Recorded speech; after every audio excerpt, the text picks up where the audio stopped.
Good morning and greeting to another of the Nautical Institute's webinar series. I'm David Petraco from the Nautical Institute's headquarters staff in London.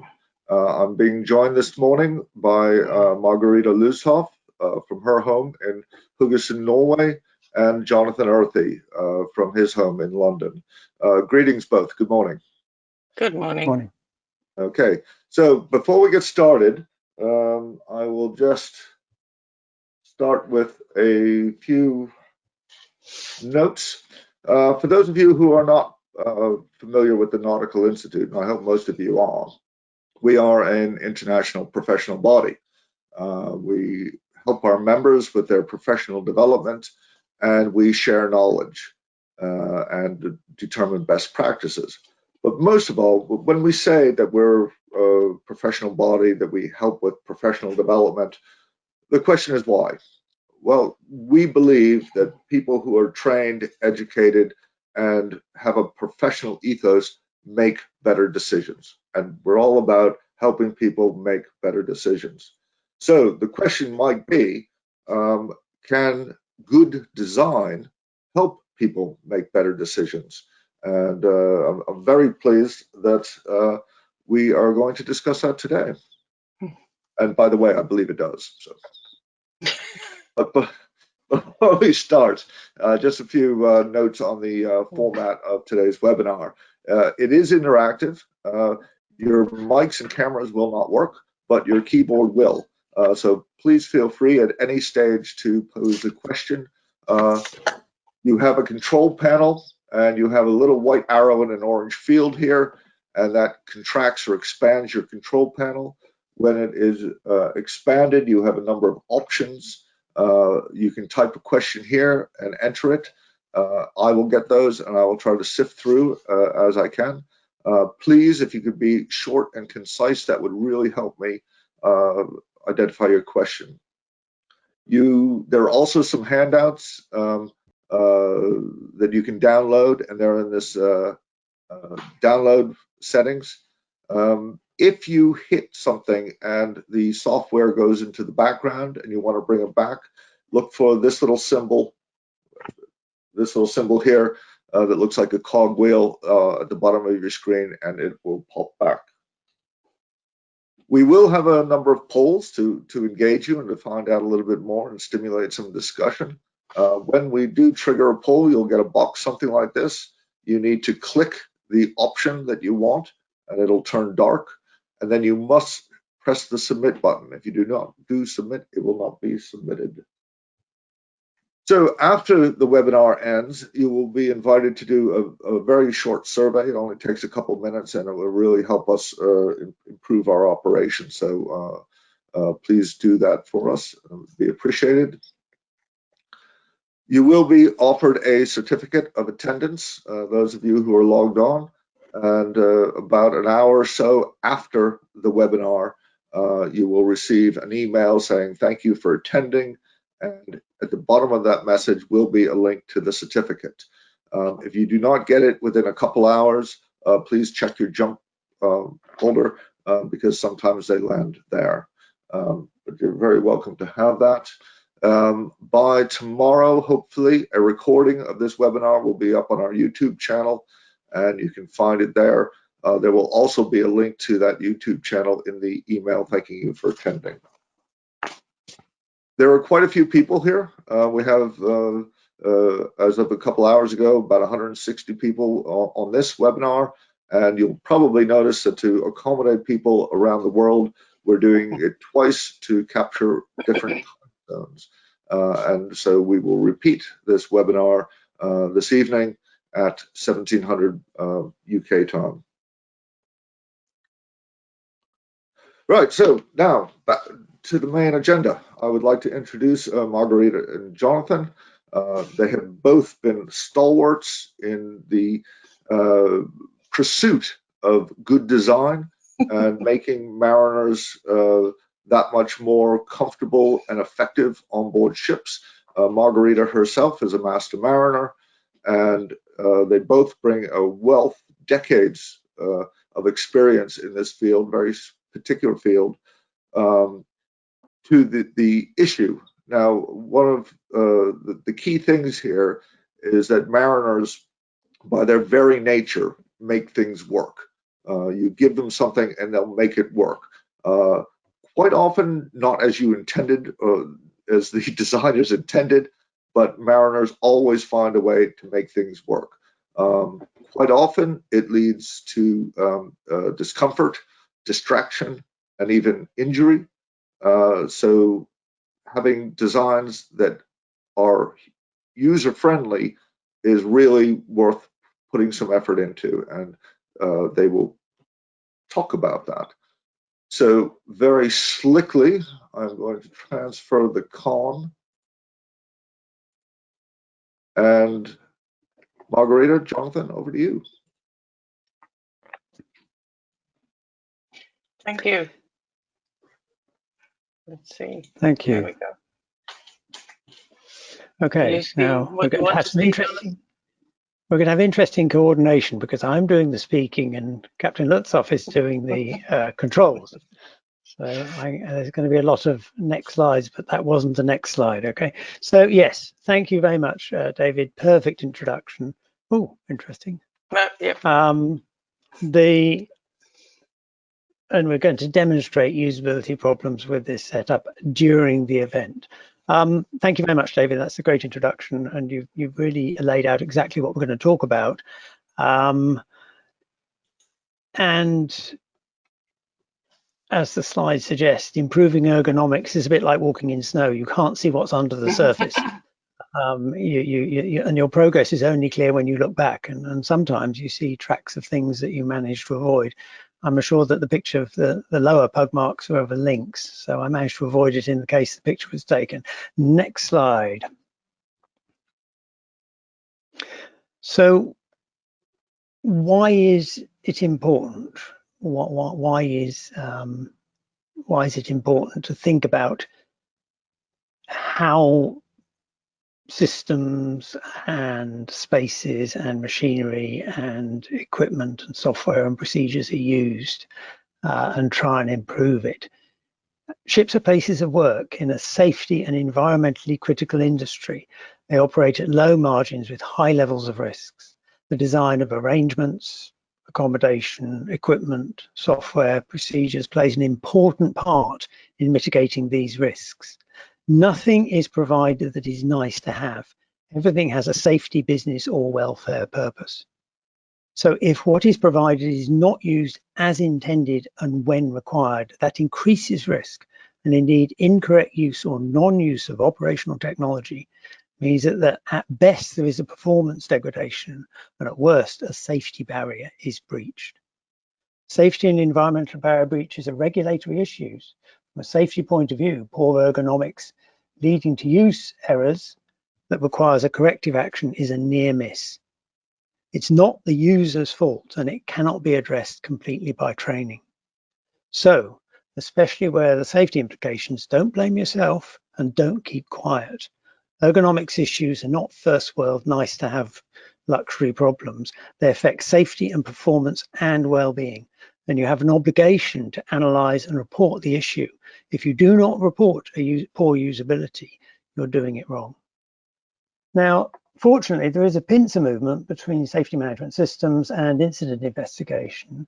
In the UK, the Marine Accident Investigation Bureau is carrying out proactive studies on ECDIS usability because they're worried about its contribution to increasing contribution to marine incidents. And another big issue is if we can't get it right for the technology we have, how will we get it right for highly automated ships, remote control, ships with even more technology, even lower manning, etc. This webinar is intended to help you contribute to that this situation, to improvement. Next slide. Now, the way we're going to run this event is by walking through bad designs and then showing you some good designs and explaining how they were achieved. Now, one of the problems with ergonomics is although the concept is very simple, to make the user the center of the design, the details of what this means for a particular combination of arrangement, equipment, procedure, for a particular job and how to address the range of people who will do the job involves lots of trade-offs, decisions, design decisions. Also, and important for this presentation, ergonomics problems for anything more than very simple things, for example, anything to do with software, takes time to explain. So in this presentation, we'll use simple physical examples where you can see the problem as soon as you look at it. But the same approach applies to more complicated problems that will take more time. Will take more time to analyze, but we'll give you a way of doing that towards the end. So the format is that we'll present examples, as I've said, examples of bad design, then good designs, and then discuss how to avoid the first and achieve the latter, with particular emphasis on how you can, indeed should, help with this. Next slide, please. And also, although we'll in general take a ship focus, all that we're saying also applies ashore and to the increasingly complex ship-shore interface. So sometimes the ergonomic problem is, or the design problem is completely obvious. The first example really speaks for itself. Sometimes the design meets all the requirements, but doesn't take account of use. In terms of the path, even when the designers think about people, people do the convenient thing, fitting the range of users. So not what the designer thinks they should do. So it's not sufficient for an engineer to think, I know how this is going to be used. Now, the next slide is interesting. You'll see the paper dispenser, but how does someone who is left-handed get the paper out? Fitting the range of users isn't fitting the average user, isn't the average. The last slide, next one, yes. This sometimes it just looks good, and there's not much thought about safety. That interesting piece of chrome and leather is an uncomfortable seat in several ways, both to walk towards and to access. But if we can just pop back to that previous slide. Oh, that one, next one. Yacht one. There's a lag, Jonathan. It should be. Oh, it's just a lag. Okay. There's also some navigational issues to do with the yacht. Oh, I see there's an animation. That's interesting. Did we put that in deliberately? The yacht one also, you see there's a very limited view out of what is the bridge of the ship, and also the mullions taking the weight of a lot of superstructure are very thick, and the sideways view on a lot of these yachts is difficult. So there are actual serious safety issues as well as just the design for looking good rather than use. Okay, next slide.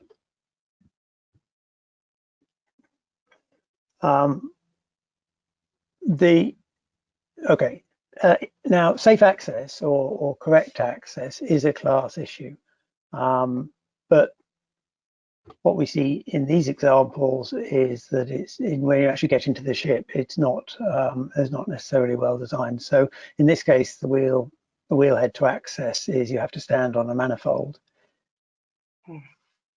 Waiting for the next slide. In the next case, you don't know what you're reaching down towards. It could be hot, it could be cold. It's a risky thing to do.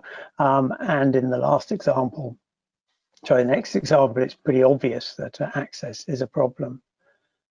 And in the final case, this looks like a winch, but where is the appropriate protective barriers, etc. And obviously, there's a problem with access.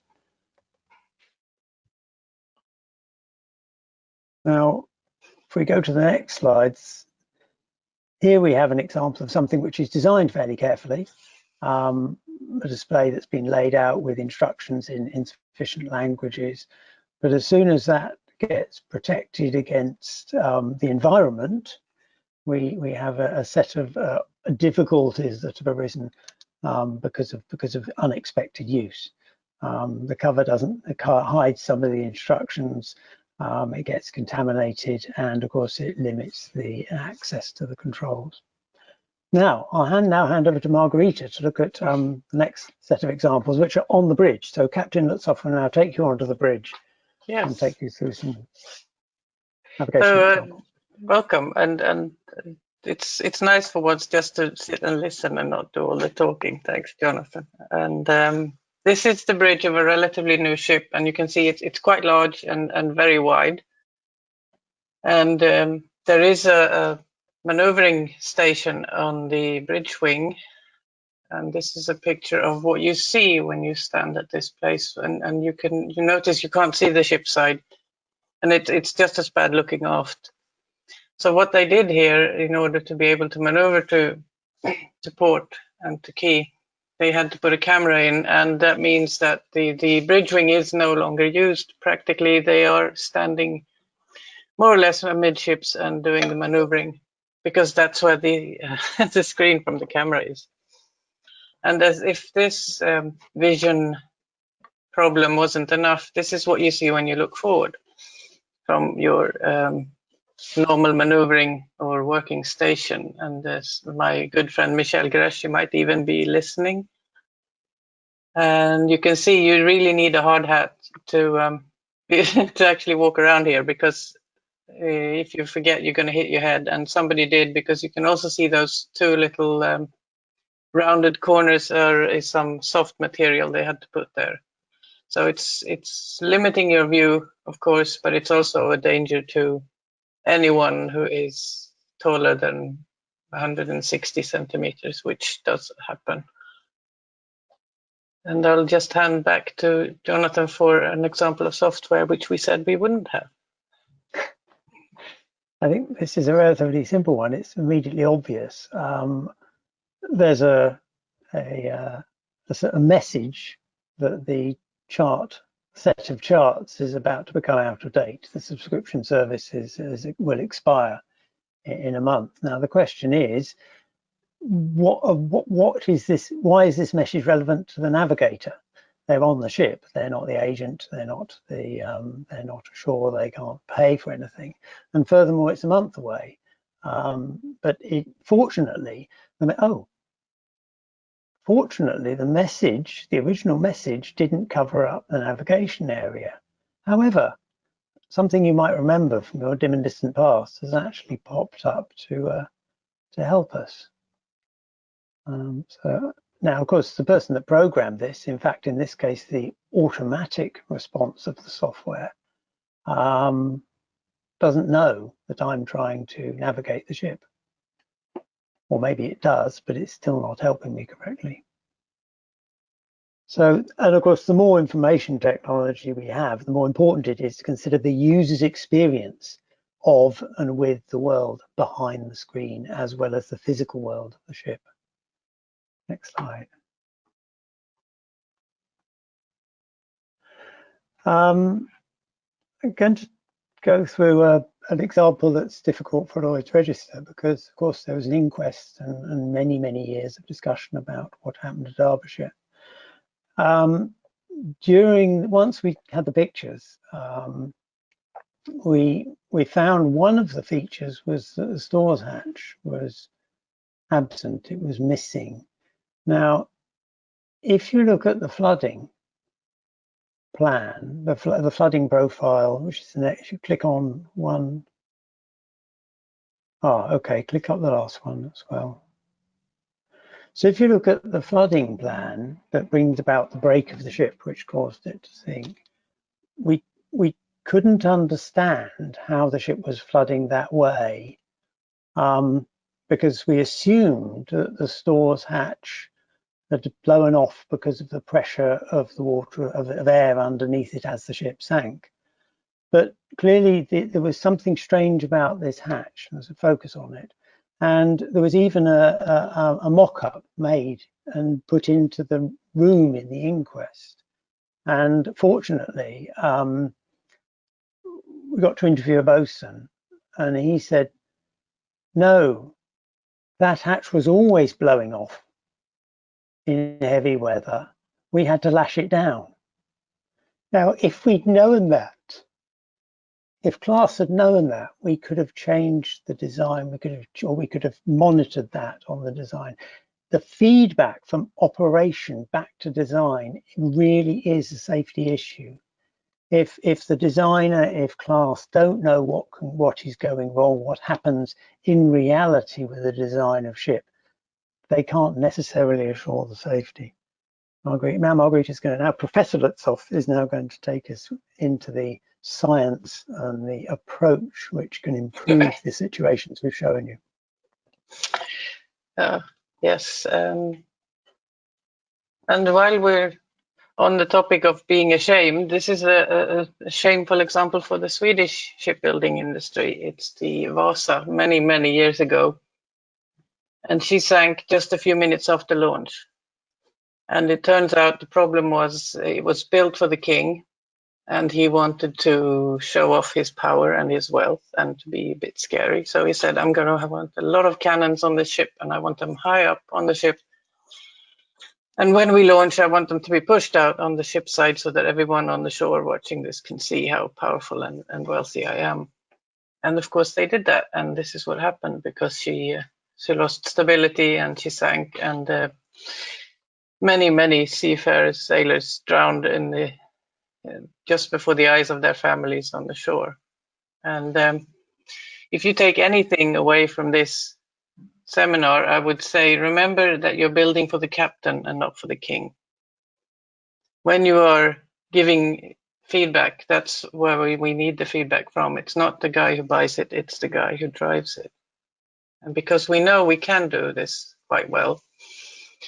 A couple of small examples, the iPhone, or any smartphone as it were, is relatively easy to use, even though it's of course not a professional instrument.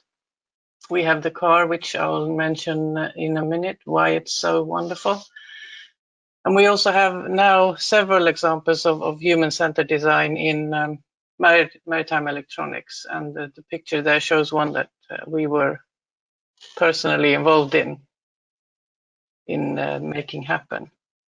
And if David is present, we'd like the poll.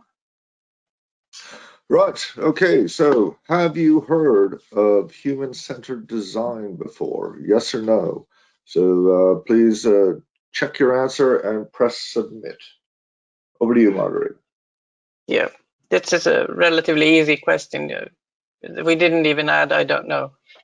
The example of the little car here, which many of you may know, it's the 2CV, the French Citroën, and the part of the specification when she was built was make it like 4 wheels under an umbrella, make space for 4 adults, and make it tall enough to take the owner and the passengers to church in their Sunday best hat.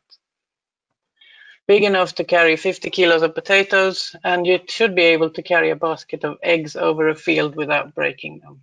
So this was one of the first, and I think personally really wonderful user-centered or contextually centered design specifications, and that's what they did. That's the reason she doesn't break eggs, is because Citroën has wonderful dampening with the hydraulics. Okay, Margarita, the results are in. 58% yes, 42% will have by the end of the event. Oh, excellent. So we can we have an improvement to work on. I think let's go to Jonathan again. How do we do this? Right. Human-centered design has been formalized and is practiced in other sectors of industry. And there's even an international standard that defines the practice. It's ISO 9241 Part 210. And this figure, which you won't be able to see, but will point you to various documents, a lot of references, in fact, where you can get into more detail. The important thing is that it's a cycle of improvement. Understanding what's going wrong, extracting requirements from what's going wrong or what needs to be designed, producing and testing solutions, evaluating whether you've got the right answer, analyzing if you haven't met your suitable targets for performance measured as usability. And then in a larger cycle of monitoring what has been delivered to make sure that nothing has changed, that reduces the usability, that decreases the safety or the operability of the system. Next slide. Next image. And there are books from the Nautical Institute. There's now in its second edition under Margarita as the editor, we have, or the manager, we have improving ship operational design, and operational is the focus of the important part of the title there. And behind that, next slide, next image, there is a website developed over 12 years. If any, maybe, I don't know if some of you have seen or not seen the bulletins, the alert bulletins, which were issued quarterly for presenting all aspects of not only human-centered design, but the human element in general. And that's still maintained by the Nautical Institute. All the material is available for study. Quite famously, each issue has a centerfold which has a diagrammatic communication for either training or self-education about how to address one aspect of the human element. And then behind that is a large library of resources covering all aspects of the human element in human-centered design throughout the life and operation of ships. Next slide. So I'm now going to talk you through an example, a good example, which, okay, it's not about a commercial vessel, but it is about a vessel where safety is very important. This is the Tamir class lifeboat from the Royal National Lifeboat Institution in the UK, or the RNLI, as it's called in brief. The RNLI is an organisation that provides the majority of lifeboat cover for UK and Ireland coastline. Tamir is a lifeboat that they designed and built specifically for them. It's not the fastest, it's not the biggest. What makes it different, it was the first they designed and fitted out completely in a human-centered way. This was important because they use volunteer crews. They're highly competent and undergo rigorous practical training and highly motivated to be there, but obviously they aren't working on the boat all day, every day, and training time is more limited than it is for, say, a crew with a boat, we're living with the ship on a 3-month or longer voyage. In addition, the crews are often called out in rough weather and for this ship, they can go up to 100 miles offshore. So it's a harsh conditions. So you're taking a volunteer crew and putting them in harsh conditions. So how do you keep them as safe as possible?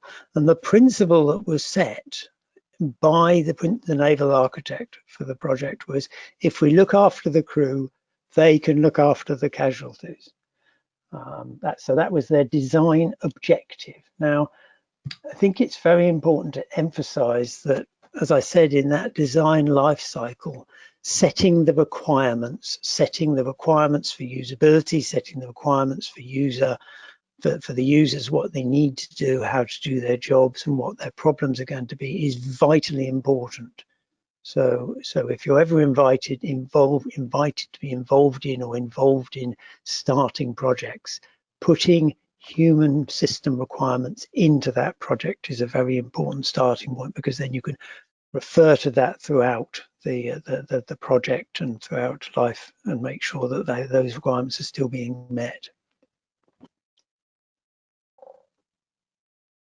Next slide. So the first hazard is physical protection, keeping the crew in the safest place, and the safest place is sitting down.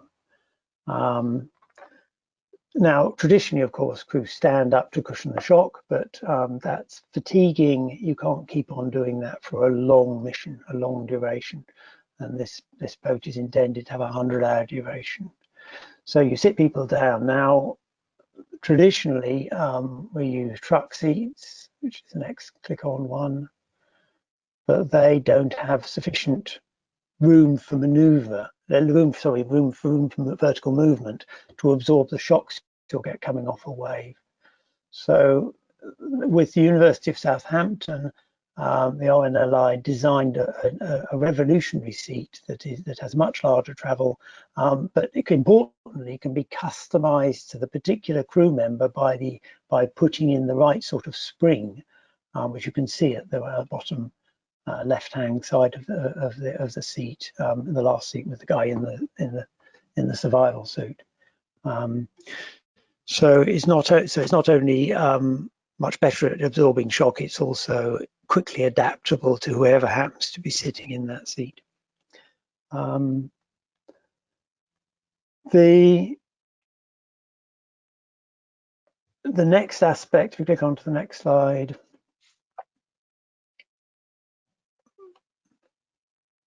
the next aspect is, if you are sitting people down, how do you bring the boat to the crew?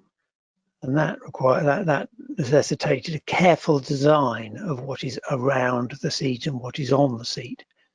I think the next slide is more detail of the seat. Yes. So all of the general controls are located closely, and then communication with the software that brings all the information, the information management system, is achieved via a thumb wheel actually built into the seat, so there's no problem with it moving in relation to the user. Now, once you've brought the ship to the crew, you can do interesting things about allocating work. Because if you're not doing anything in a lifeboat and you're being tossed around, you start to get sick or more sick. Now, in this boat, the coxswain, the man in charge, can allocate work to everyone to keep them engaged, to keep their situational awareness high, and to share work in different ways. Also, two people could take away a set of screens and work through a particular problem. So if you pop up the next slide, this is a typical screen. As you said, there's a number of screens. We won't go into detail because we are actually running quite short on time. Point is that not only is this a way of bringing the ship to the crew, it's also a way of managing work. Now,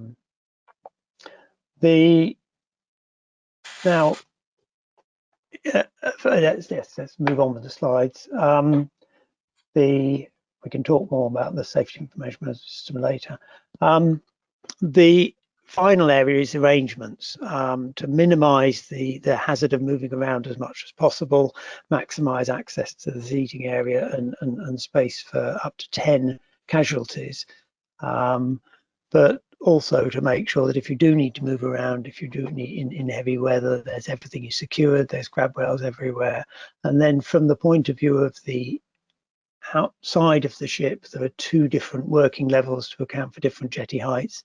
And there's a kind of moon pool at the back for launching the tender to allow that to be done in reasonably calm conditions before it actually gets out into the sea. So there's been careful thought at the areas of high risk and where delicate operations need to be done as safely as possible. Right, last slide is in this set. How was that done?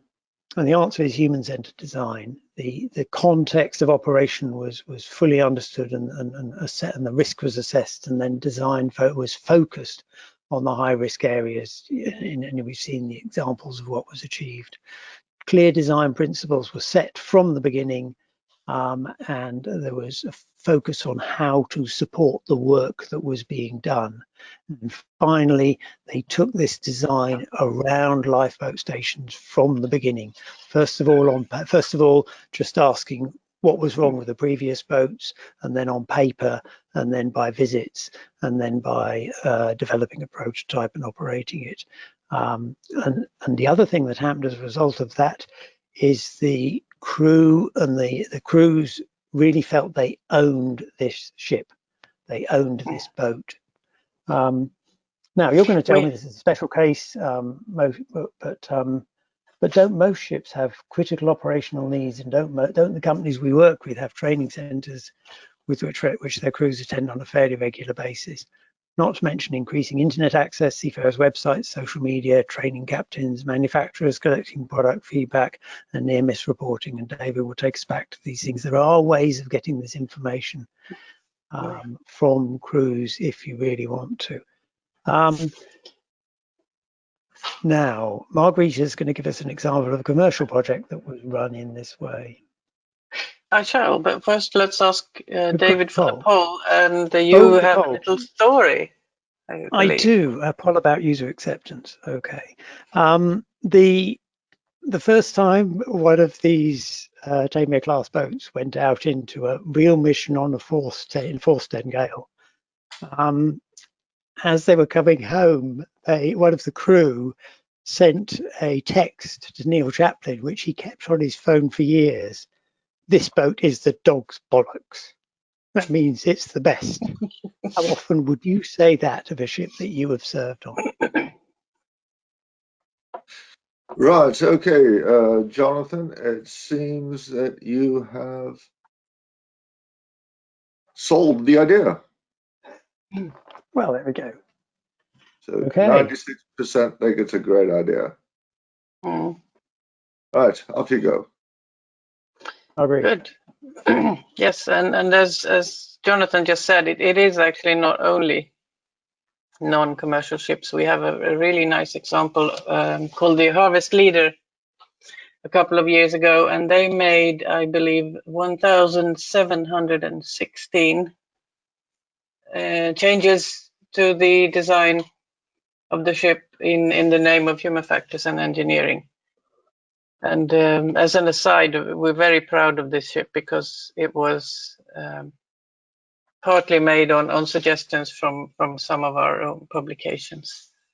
Some of the examples, and if you haven't seen Alert, you will soon go and look at it and you'll find these concepts: workability, controllability, and habitability, and another few like them to help you sort out your areas of interest. For instance, to prevent obstructing visibility, they moved the cargo hold fans around on the deck. They have modules, especially in the engine room, that are kind of plug and play. So instead of changing bits and pieces or doing maintenance, they just lift the whole package out and get a new one.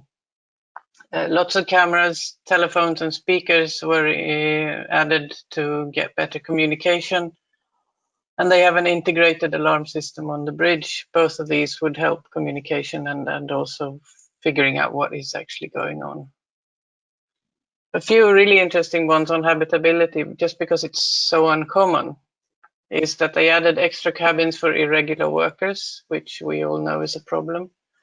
Illumination levels were raised much more than was required, and noise reduction was done under what's required, of course. They installed a special propeller to reduce vibrations, and they also made the spaces that the crew lives and work and spend their leisure time in larger than usual to have a more comfortable habitation. And this is a really heart project for us, and we are still in contact with the naval architects who did this. They did a lot of these things not in planning but in design stage, and when he was asked, isn't that very expensive, he just said yes, but it was worth it. So let's look at a tiny bit of money spent on the ship that we talked about before. You remember this, the bridge wing, which isn't used, and you can see on the right side of this slide is the equipment, which then of course is never going to be used, because that is the maneuvering panel on the bridge wing, which is useless because you can't see what you're doing. And it doesn't have to be very difficult to find problems and maybe think them through. These are two very mundane examples.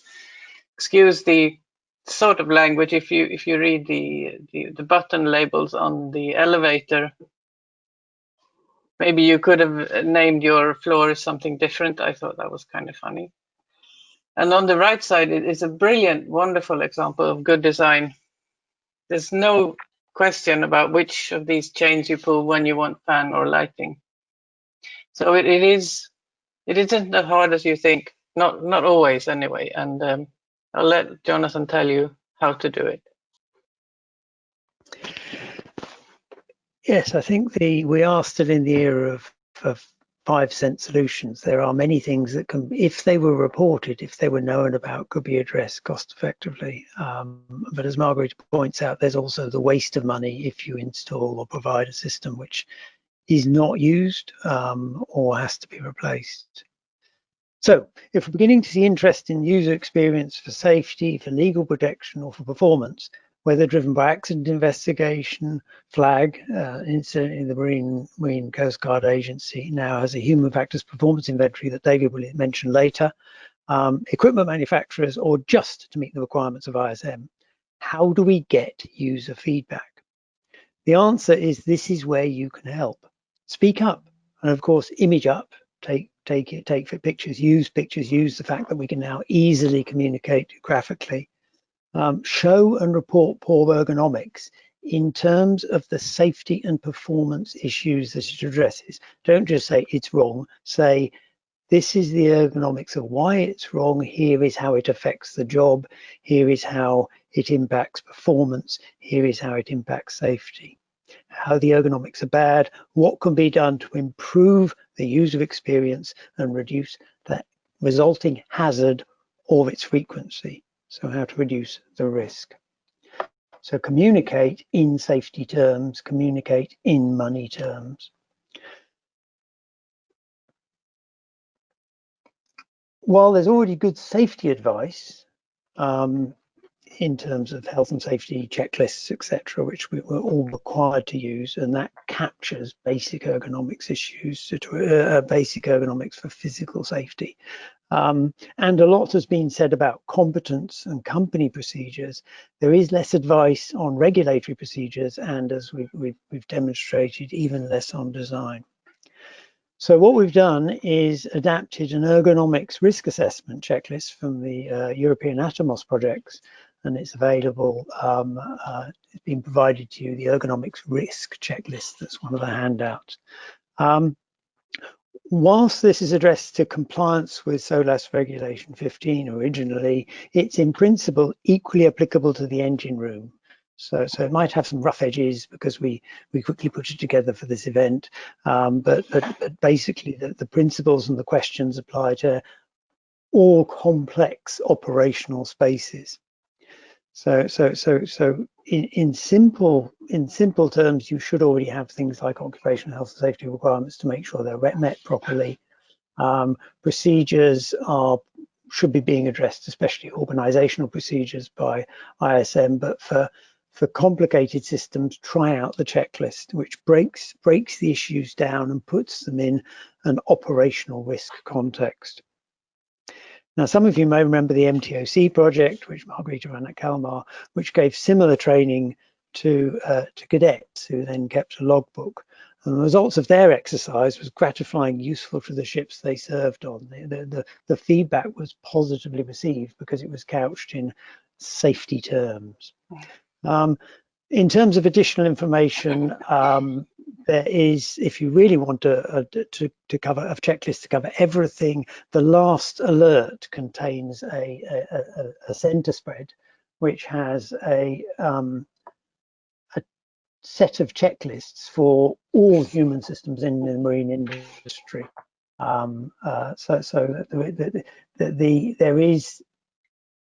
There are the lists, there are the frameworks to guide your study. You don't have to make it up yourself. These lists are available from alert or by communicating with or asking to get information. There's plenty of information out there about human factors. It's not that we're short of information. It's not that we're short of guidance. What we're short of is people using it and asking questions about it, and a community of practice learning. Now, but the Nautical Institute has taken a lead in providing this information, and David is now going to take us through what is available. There we go, David. Thank you, Jonathan and Margarita. Yeah, as an institute, we're very involved in trying to support user-centered design and getting the feedback from the mariners. And we're very fortunate to be in a position where we work between mariners and industry and can share some of these ideas. Now, I'm not going to promise that we can make everything right by next week, but we can certainly share any feedback with people who really are interested. So, a few things that we do. We very much like the aviation model of LOSA, which is Line Operation Safety Assessment. And this is where trained observers sit in cockpit, and they look for three things. They look for issues of competency, and if they see problems with competency, that can be fixed by additional training. They look at procedures, both internal company procedures and regulatory procedures. And again, if they find a procedure that is incorrect or is distracting or can be improved, they can make recommendations for that. And well beyond what we're doing in the shipping industry, they look at design.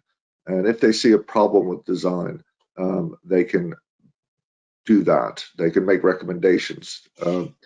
In maritime, most people who observe bad design, well, in the first place, a lot of people don't observe bad design. They just deal with it and they don't think about it. And Margarita has loads of experience with that. But quite often you look at something, and one of the examples that we came across was an ectis, and the on and off switch and the dimmer rheostat were next to each other, but underneath the keyboard. So when you reached underneath the keyboard to dim the screen, you quite often turned the machine off. And believe it or not, that was identified as a very bad design. But if you let us know about that, even informally, we can try to share that with people who can change it. We have a number of tools for doing this. One is our MARS scheme, the Marine Alerting and Reporting Scheme. If you have a near miss or see a near miss or an incident and you think it might have been due to design, feel free, let us know about it. Any incidents. We have the alert project, which Jonathan just mentioned to you. And these are, this is the spreadsheet that, or the center spread that Jonathan was talking about. It is available online for free, downloaded. And I must say, Jonathan and the editor, Commodore David Squire, spent a lot of time on all of these center spreads. Each issue, 40 of them, had a center spread, and each center spread is a fantastic learning tool. And we're very pleased to see those hanging in classrooms around the world. We work very closely with an organization called CIRM, and they're the trade body of navigation manufacturers and communication manufacturers. And we've actually opened a user feedback forum with them to be able to capture ideas. So if you have anything to do with navigation systems or communication systems, and you would like to share that directly with the manufacturers, let us know and we'll share that with the manufacturers. We can even have access to organizations like the IEC, the International Electrotechnical Commission, who set the standards for many of these things. We do have a seat at the IMO, we're a non-governmental organization there, and we work with organizations such as the IEC, the Naval Architects, the Marine Engineers, CLASS, etc. So you can send anything in with all those methods or just drop me a line and we'll have a chat. My email address is there. Next slide, Margarita, please. Okay, so just a couple of examples of how we've changed this. When AIS first came out, it was using something called an MKD, a minimum keyboard display unit. And we noticed that there were a lot of ships were broadcasting erroneous information. And we thought, why? And we went out to our sailing members and we said, why do you think so many ships are broadcasting bad information? And it turns out that own ship information was not available to them. So they couldn't see what they were broadcasting. That was set up at the programming stage. And then it was locked with a password that only the captain had. So working with some of our members at the IEC, we had that standard change. So now with AIS, you can see what you're transmitting. And it's a regular exercise for people once a watch just to make sure that they are transmitting the right information. And that has greatly improved the situation. S mode, we took us about 10 years to work with the IMO and governments around the world and manufacturers to try to bring in a greater level of standardization into bridge equipment. And if you're interested in that story, it's in one of the downloads or handouts that you can download. As has been referred to, the book on operational design, buy it. All of you mariners, buy it as a Christmas present for all the naval architects in your life. They'll love you for it. But it's a very human story of what, from a mariner's point of view, that's deck and engine, what they need to make their life easier on board. And I thank Captain Francois Lafrachiere for putting together this second edition. Excellent work, Francois. And we do a course on onboard assessment. And a lot of companies now are understanding that it's not enough just to wait for mariners to say what they like or what they don't like, but to put these onboard assessors, independent onboard assessors, on board from time to time to look at those three areas of competence, procedures, and design. And one of the things that we're training them to do is to look at design. And quite often, if they see a design and they report it to the company says, well, what can I do? I can't change that design. Well, if you let the Nautical Institute know, we can pass it. If it's a bridge issue, we can pass it to the designers. If it's a naval architects issue, we can work with the naval architects. We have very good relationships with class. Case in point here, working with Jonathan. So we will find people who are passionate and will try to make a difference. Unfortunately, it may take some time to change a design, particularly if it's a construction issue, but we will work on it. So what I'll do is I'll just launch a little poll here, just to see how many of you have worked with us in the past. It's very interesting, particularly working at the IMO. A lot of people think that you just go into the IMO with a good idea and you get change. It's not that easy, but we will be persistent, as with the S mode, where we worked with people from all over the world, and hopefully we've got a reasonable solution. So I'm just looking. I think I'll close that poll and share it. So I'm thrilled to see so many people have contributed to Mars. That's great. Please keep it up. Corresponding with the Nautical Institute, that's great. And for those who haven't yet, when you do see design problems, please share it with the community. Right, over to you two. I think we'll just pass right back to you. It's question time. Okay.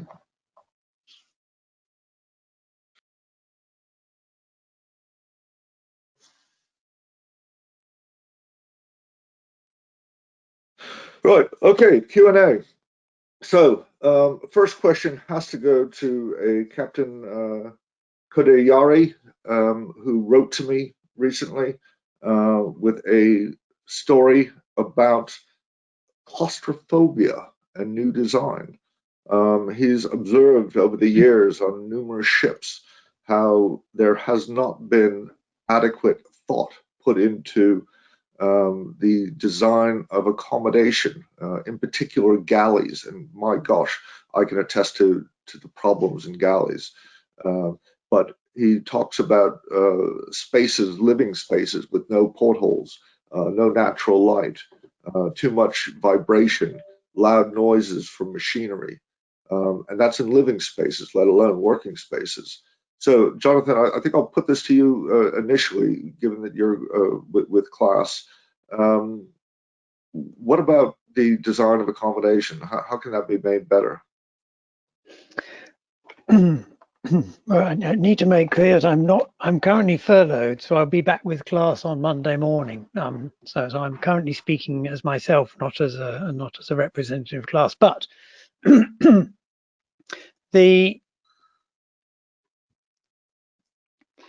human requirements for daylight and quiet and restful sleep, and a working place that supports mental health are not high on the priority when you're trying to design a ship. Enough space for cargo and the smaller space for everything else are the most important characteristics, then performance. So what we see is that the accommodation has over the years got moved around without a lot of regard to the impact on the crew, and not only their performance in terms of fatigue, but also their mental health. And over the last year, we've seen a great increase in concern for seafarers' mental health. Now, hopefully, out of that, we will get some feedback, some loop back into input into design that is more supportive of people's health and well-being, and also their rest, in order that they are not fatigued for work.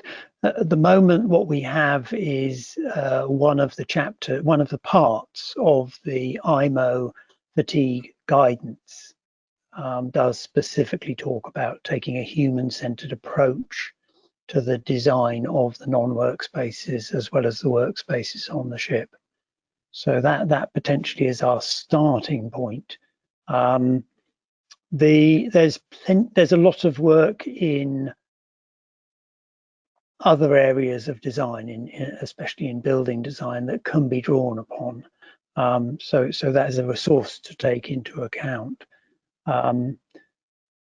So yes, it's. I think what we can hopefully say is that the situation has now been identified, and there are a number of drivers that will start to push in the right direction. And if we see ships that are lower manned, where people have even more critical decision-making tasks to perform, then the value of keeping them alert when they are standing by waiting to do something important will also push in the direction of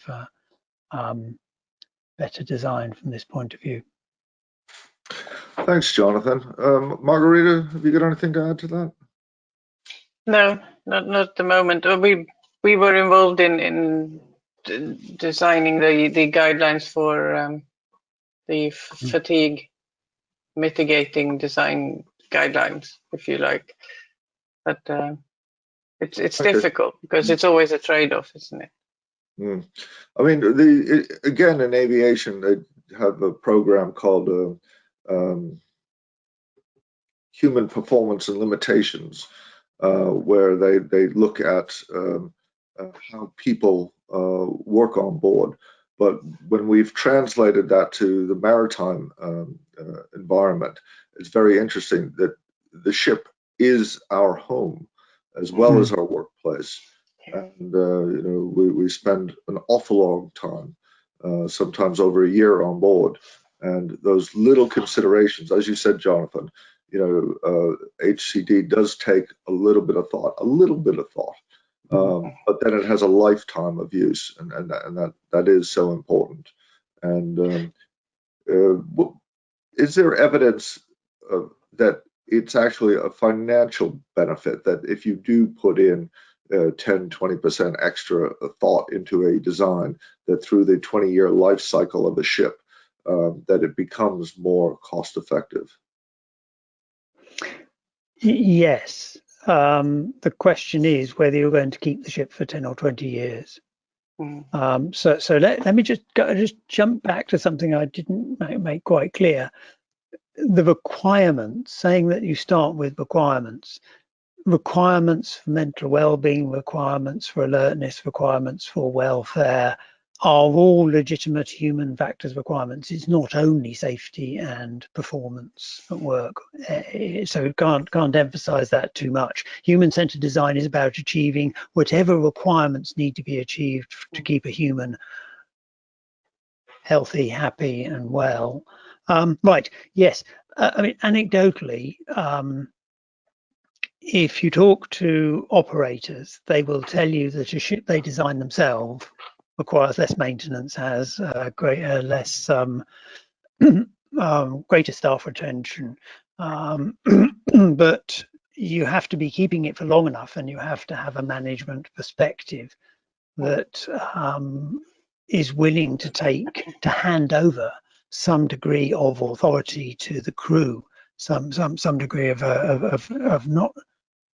understanding that it's a team, and the team performs better if the environment is appropriate and well designed, and the human factors issues are thought through. Incidentally, we haven't mentioned, but of course, human-centered design applies equally to the shore, to systems used ashore, but also if we're going to have remote control or even shore control centers, equally, if they're designed in a human-centered manner, you get improvements in performance and safety and operation. Now, so ships designed by companies for their own use, that tends to be a long-term owner who understands the value. So we do see a better quality there. We do see some engagement there. But interestingly, if a ship has been designed by another company for its own use, but then handed over for management or for ownership, even then you see a benefit compared with simply taking the ship from the yard. So some form of involvement of understanding what's needed in operation and use does contribute, even when it's not for your own company. But of course, that isn't reflected in the sale price of the ship. So it's more just a lottery as to whether that's happened or not. But there are very serious differences. I've heard up to 60% difference in management costs, depending on whether a ship was designed for the company and used by the company, or a spec ship that was just purchased after having changed hands several times. That's excellent. Thanks, Jonathan. And perhaps what we need to do is to start to instruct the shipbrokers to identify the ships that have been designed with HCD to reflect that in the sale. Also, trying to put to some degree human needs into the basic design from shipyards. Yeah. Absolutely. I don't believe that they are unwilling to do it. What I believe is they have to be helped to do it, and they have to be given time to do it. You can't write it into a single spec. This ship shall be users entered. You have to get the whole company thinking about making ships in that way, putting it into their standard designs. That's a much longer cycle. And I do understand that a number of the classification societies are starting to move in that direction, so that could be some good news. So two perennial problems that we have that have been raised by Kevin and David, David being a chaplain who boards a lot of ships, is boarding arrangements. So pilot ladders and boarding arrangements. Now we know this is a problem. Mars has been going for over 30 years now, and you go back through all the years and you see bad gangway designs and bad pilot ladder equipment and lashings and securing points. Now, this isn't necessarily rocket science. It is an absolute human need to be able to board a ship safely. What more can we do? Margarita, please.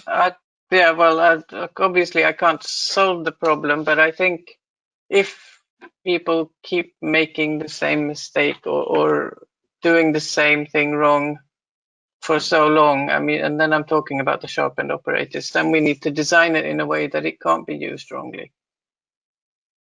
A better example would be why people keep going into spaces without oxygen and then dying in twos and threes. Just make it impossible to go in there, because we can train them and we can put signs up, but it's not helping. So the physical design of, in this case, a boarding arrangement needs to be impossible to be installed incorrectly, because it doesn't seem like we're learning from 30 years, like you said. Yes, even though there are now tighter specifications, there are new regulations on the design and use of boarding ladders, we're still seeing, of course, there's a legacy, but we're not seeing that knowledge cascading into either operation or design. I'm on the, as with Mars, there's the CHIRP Maritime accident reporting, incident reporting, and we're seeing designs which are incorrect. So boarding arrangements, the arrangements both on the ship and for the actual ladders are still being made incorrectly. And then the maintenance of boarding arrangements is not thought, is not it just doesn't seem to be an understanding of the safety issues from the, of course there wouldn't be, because that's the crew dropping a ladder over the side, not actually having to climb up it. I mean, there are pilots now refusing to board, because what the regulation gives is it gives you the right to say, no, that is unsafe, against the regulation, I am not going to use it, and it's your company's cost, but I can't come on board.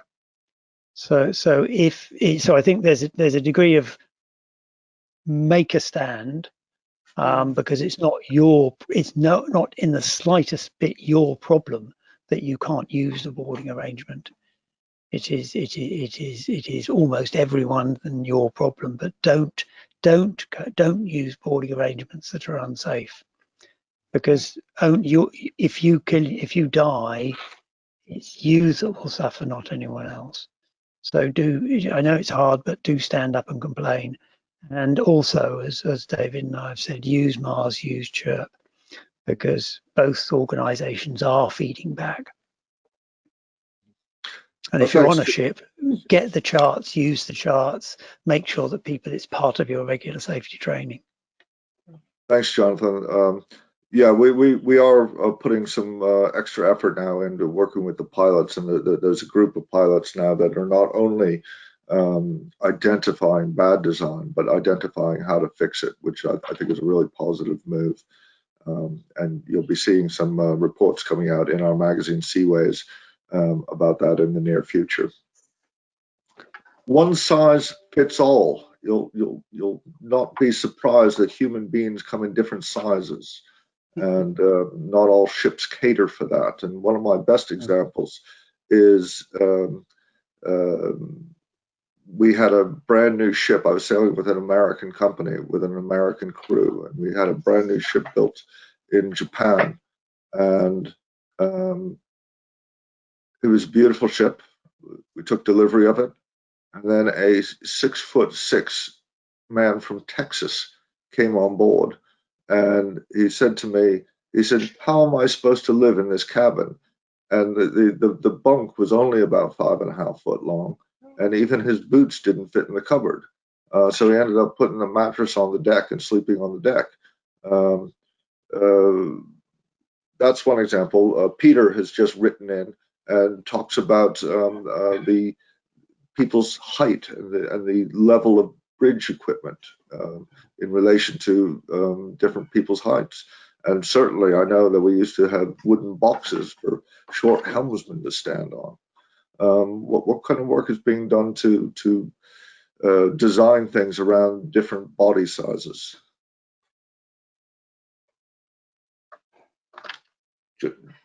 Jonathan, do you want? That IMO does have specifications of minimum height for openings, whether those are used by all designers is another matter. And of course, as you say, the population height is becoming, the range of the height of seafarers is getting greater rather than less. The ergonomic approach is you design for the broadest possible range. In other words, you do not design for the average. You design to suit the maximum and the minimum with appropriate adaptations to meet both. In a way, although there are problems with alertness on seated bridges, seated arrangements to allow for adjustment to be done with the height of a chair rather than standing on wooden boxes.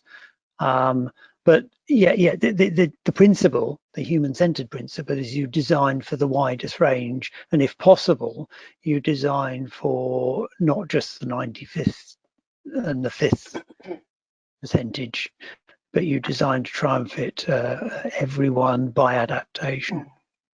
Now, that once again, that requires thought, but once you make it a principle, you find that you get into the groove of designing in a way that actually looks at who is going to be using your arrangement or your equipment or your layout or your equipment, and that helps give an insight into the work. So designing for the norm kind of blinds you to the fact that you're designing for a range of people. Okay, thanks very much, Jonathan. Just a short comment.